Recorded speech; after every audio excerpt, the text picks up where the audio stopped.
Hi everyone, welcome back to Passport to Possibility podcast. I'm Noelle and this is episode 7. Last week in episode 6, I talked about why Gen X women still have something to say even when we are still figuring out what comes next. I shared some of what it has been like for me to start doing completely different things in my 50s after more than 3 decades in healthcare administration, and why starting something new does not mean everything that came before it disappears. If you missed that episode, it's called Gen X, We Still Have Something to Say, and you can go back and listen anytime. For this episode, I wanted to shift the conversation a little and talk about something that has been part of my life for a long time. Travel. Not travel tips, not where to go next, and not which hotel to book. I want to talk about why travel became important to me, that it eventually changed more than the number of stamps in my passport. Somewhere along the way, I realized that when I think about the things I value most, I usually do not think about things at all. I think about experiences. I think about places I have been, who I was with, the things that happened that we still talk about later, places I would happily return to, and even places I am glad I experienced once, even if I never go back. That does not mean I suddenly stopped liking things. Anybody who knows me knows I have Disney pins and Funko Pops, so I am definitely not about to tell you that I became a minimalist and got rid of everything I own. That would not even be believable coming from me. But I have noticed a difference between enjoying things and recognizing what actually stays with me. The older I get, the more I notice that experiences have a way of sticking around. Sometimes it is the big trip you plan for months, but sometimes it's one random part of the trip that nobody could have predicted would become important. Years later, that may be the thing you remember first. We put so much energy into planning the parts we think are going to matter. We choose the destination, the hotel, the flights, the restaurants, and the activities. Then you come home and you discover that one of your favorite memories was a conversation you had somewhere, something funny that happened, a meal you did not expect to love, or just being somewhere different with people you care about. You cannot always plan that part. I think that is one of the reasons travel became more important to me over time. In the beginning, travel was simply something I enjoyed. I liked going somewhere different. I liked planning trips, and I liked having something on the calendar to look forward to. Over time, I started noticing how connected those experiences were to other parts of my life. Travel became tied to family memories, how I wanted to spend my time, and eventually even the kind of work I wanted to do. There was not one dramatic trip where I came home and suddenly decided travel has changed my life. It was much more gradual than that. There were different experiences over the years, and eventually I could see that they had been adding up to something. I talked about one of those experiences back in episode 2 when I shared the Disneyland trip that ended up influencing my life in ways I did not know at the time. I did not take that trip expecting it to lead anywhere professionally. It was simply a family trip we took, when we took it, and the meaning I attached it to came later. I think that is interesting because we often want to know what something is going to lead to before we allow ourselves to do it. Is the trip worth the money? Is the idea going to work? Is it going to lead somewhere useful? Sometimes those are questions we have to ask, especially when money and time are involved, but we cannot always know the answer before we have the experience. Sometimes something is worth doing because you wanted to do it, and what it changes becomes clear later. Travel has always made me realize how much routine affects what we notice. At home, even when life is perfectly fine, we tend to move through the same patterns. We know where everything is, which roads we're going to take, where we buy our groceries, and what a normal Tuesday looks like. When you travel, even simple things require you to pay attention again. You notice the weather differently because you are deciding what to wear somewhere unfamiliar. You notice buildings and neighborhoods, what people eat, how they get around, what time businesses open, and what is close together and what is not. Even finding somewhere to get great coffee in the morning can require a little more thought than it does at home. I do not think every trip needs to turn into some major personal revelation. Sometimes you really do just want to sit by a pool for a few days and have someone else make the bed. There are times when that is exactly what you need, and I think we sometimes underestimate the value of simply having a break from being responsible for everything. Other trips are completely different. Maybe you want to explore from morning until night. Maybe there's a place you have wanted to see for years. Maybe food is a big part of why you chose the destination. Maybe you want history, activities, beaches, theme parks, or absolutely nothing on the schedule. And then there are times when travel is not a vacation at all. I talked about that in episode 5 when I shared our experience staying in Campbell. That was an extended stay for reasons that had nothing to do with taking a vacation, and it made me look at accommodations differently. When you are somewhere because real life requires you to be there, things like the kitchen, laundry, parking, space, location, and how easily you can manage everyday life become much more important. That experience also reinforced something that comes up in my work as a travel advisor. The reason someone is traveling matters. Who they are traveling with matters. And what they need when they get there matters. That sounds simple, but it changes so many decisions. A beautiful hotel does not automatically make it the right hotel. The least expensive flight is not always the best choice if the schedule makes the travel day miserable and the destination everyone else is talking about may not actually be the right destination for you. I think that is one of the things travel has taught me that applies outside of travel too. The obvious choice is not always the choice that fits your actual life. As I have gotten older, I have also become much more aware of time. I do not mean that in a depressing way at all. I just think about it differently now than I did when I was younger. When you are younger, it can feel like there will always be another summer, another vacation, another year, another opportunity to do the things you keep putting off. Then life starts, showing you how quickly circumstances can change. Work gets busy, family needs shift, health changes, money changes, people move, and people get older. That thing you said you would do someday can sit there for a very long time. I understand why we postpone things.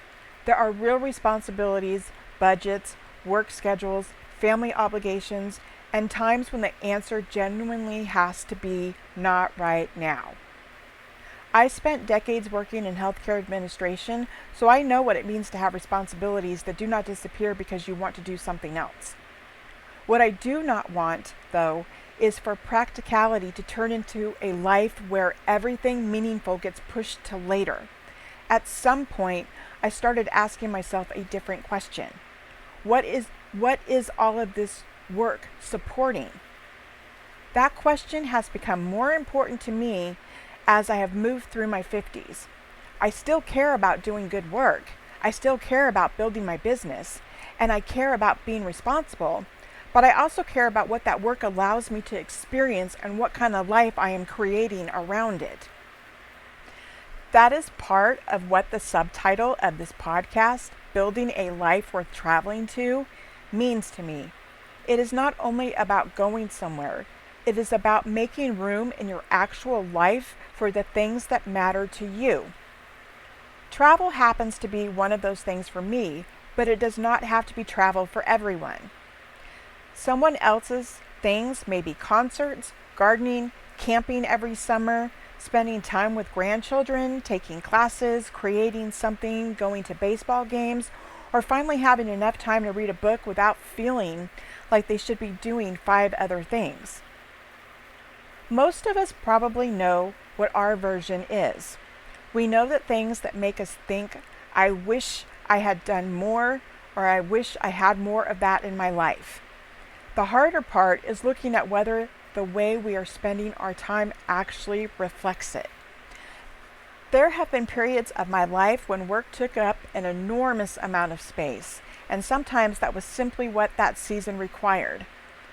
Careers take time, families take time, responsibilities take time, but eventually I started thinking more about what I wanted all of that effort to support. What did I want to be able to do? What did I want to remember? What did I want there to be room for? Travel became one of those answers. I still get excited about destinations. I still see places and immediately think that I want to go there. That part has not changed.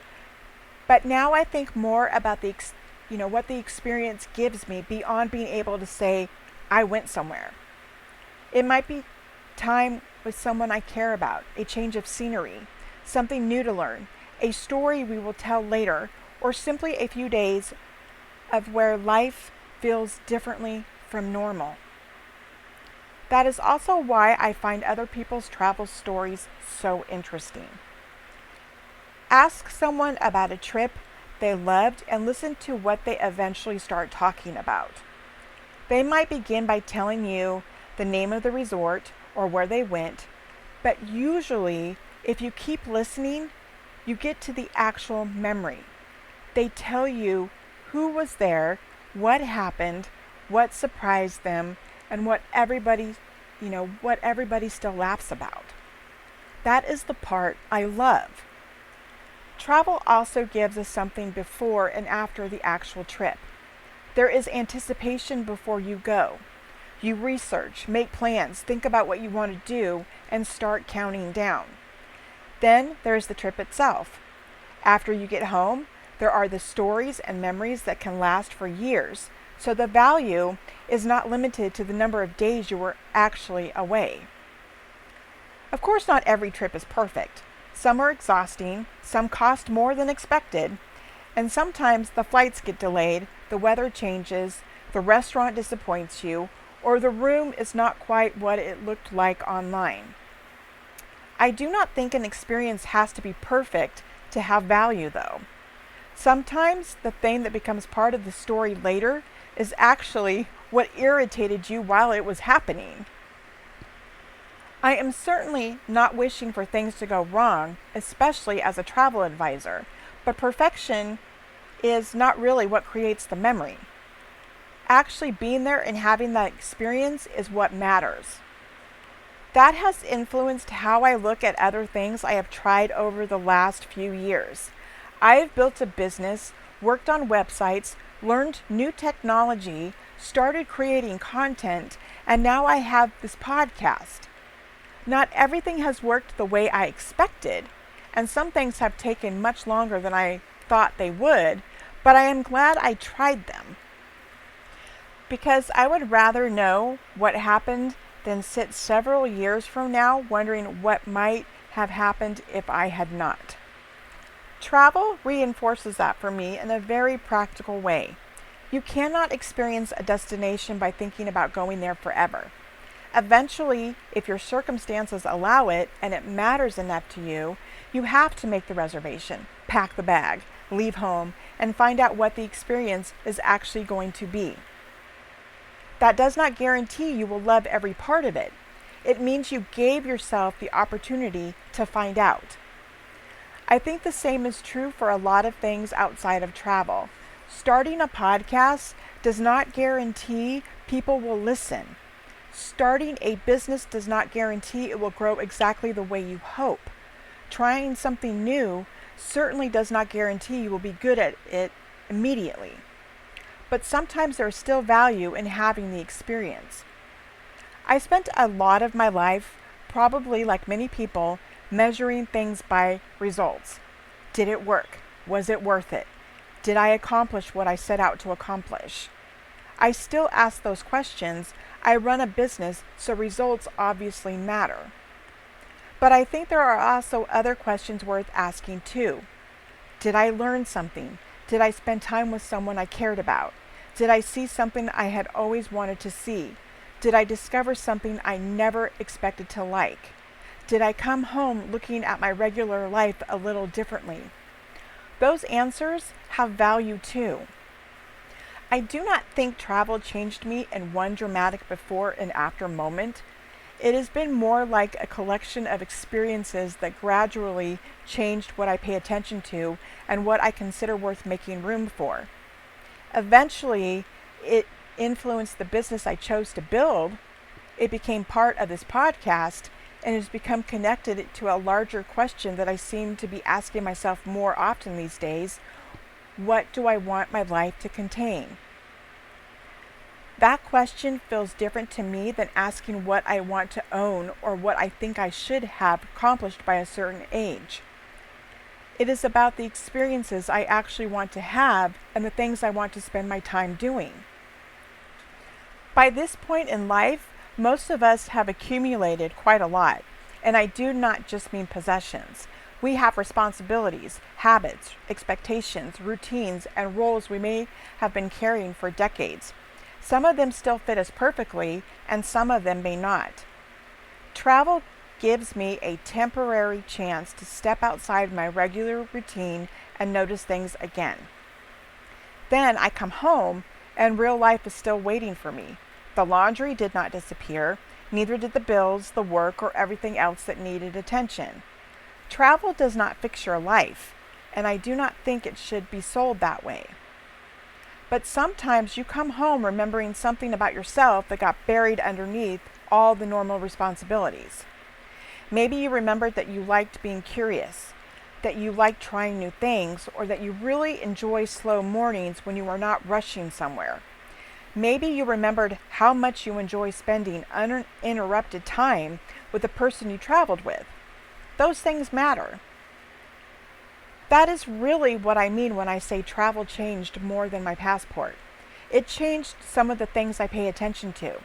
It made me think about time, experiences, and what I want my work and my life to make room for. It eventually influenced the work I chose to build, but I do not think everyone listening needs to turn something they love into a business. That is not the point of this conversation. The question I keep coming back to is much simpler.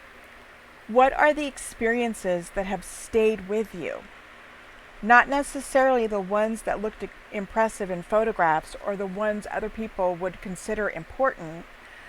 I mean the ones you still remember without trying, the ones that became part of your family stories or changed something about how you think. When you look at those experiences, what do they tell you about what matters to you now? I am still figuring out my own answer. Travel is part of it. Building something of my own is part of it. Spending time with the people I care about is part of it, and trying things I never expected to try has become part of it too. I am sure the answer will continue to change because I am continuing to change. Your story isn't finished yet. If you enjoyed this episode, I'd love it if you'd share it with a friend or shared it on social media and tagged me. Just search for Mini Travel Adventures, 4US. That's MINI Travel Adventures, 4US, so I can personally thank you and hear which episodes you're enjoying. Until next time.